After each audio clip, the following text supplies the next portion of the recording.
فی الدنیا حسنۃ وفی الآخرۃ حسنۃ وقنا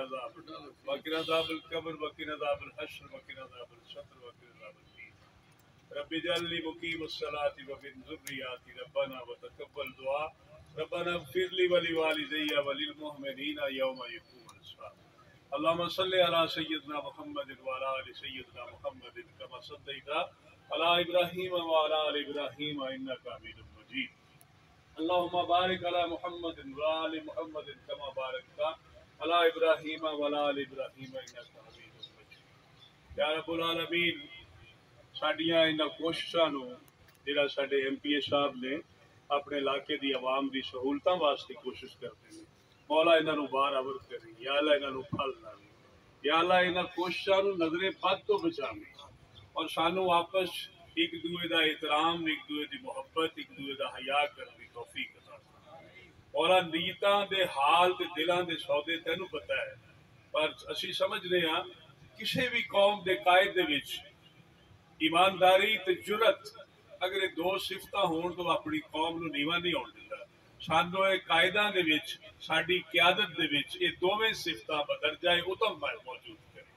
ربنا آتنا فی الدنیا حسنۃ وفی الآخرۃ حسنۃ وقنا عذاب صلی اللہ تعالی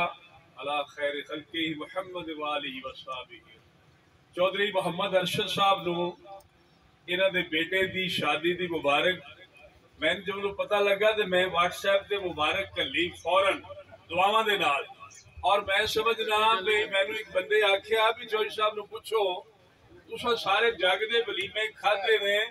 تے کیا کوئی تہاڈا اپنا پروگرام ہے وے اج دا روزہ ہے یہ روزہ تو بعد ہی کرنا ہوندی ہے میرا اپنا ولیمہ کرن دا کوئی پروگرام نہیں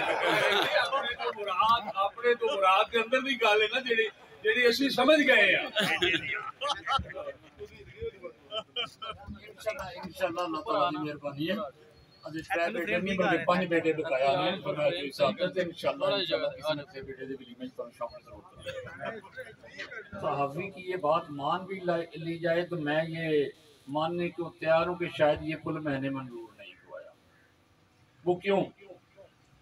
یہ بات میں اس لیے کہنے پہ مجبور ہوا ہوں مجھے اتنا یاد ہے کہ اس پل کی منظوری پھر فاروق شہید نے اپنے دور اقتدار میں کروائی تھی لیکن ہوا کیا تھا کہ آج جو پل بننے جا رہا ہے اس میں اور اس کی ڈیزائننگ میں بہت فرق تھا آپ میں سے اکثر دوست گجرانوالہ گئے ہوں گے انہوں نے گجرانوالہ شہر میں داخل ہوتے ہوئے ایک برج دیکھا ہوگا پروفیسر صاحب وہ نقشہ آج بھی میرے پاس پڑا ہے وہ ایگزیکٹلی وہ نقشہ جو یہاں کا تھا وہ گجرانوالہ میں وہ برج بنے گئے کیونکہ چاروں طرف کو جو فاروق شہید نے کنیکٹ کیا تھا برجز کی مدد سے اور جی ٹی روڈ کا فلو جو ہے اسے بھی قائم رہنے دیا تھا لیکن اللہ تعالیٰ نے انہیں موقع نہیں دیا رب کائنات بہتر جانتا ہے